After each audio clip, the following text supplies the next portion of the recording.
Bupati Padang Pariaman, Tun Kennedy Aziz, meninjau langsung progres pelaksanaan Gotong Royong Akbar hari kedua yang berlangsung di Batang Ulakan, Kecamatan Ulakan Tapakis pada Minggu 20 April 2025. Dalam tinjauannya, Bupati JKA menyampaikan bahwa pembersihan muara sungai sepanjang kurang lebih 800 meter dari arah muara ke hulu telah menunjukkan hasil signifikan. Pohon-pohon mati yang hanyut maupun yang menghalangi aliran sungai telah berhasil diangkat dan dipotong. Lebih lanjut, JKA menjelaskan bahwa muara juga telah berhasil dibuka dan ditargetkan akan diperluas agar sebanding dengan muara sebelumnya. Ia menyebut bahwa air sungai kini sudah kembali bertemu dengan laut setelah lebih dari 10 tahun mengalami penyumbatan.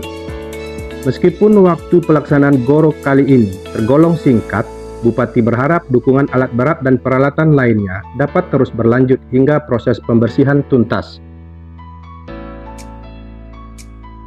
Dia turut mengungkapkan bahwa dukungan tambahan datang dari anggota DPR RI asal Padang Pariaman, Arisal Aziz, berupa bantuan alat berat.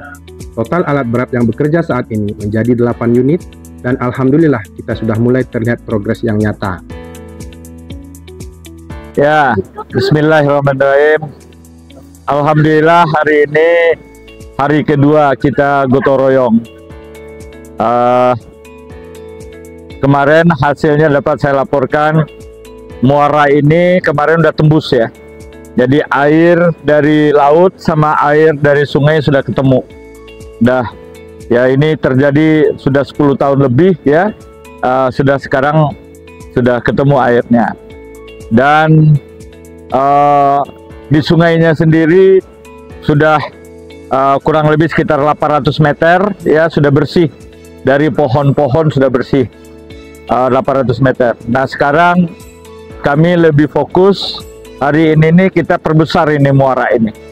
Kita perbesar muara ini ya, target kita insya Allah sama dengan muara sebelum terjadi pasir menutupi air muara. Itu target kita. Tim Liputan Padang Pariaman TV melaporkan.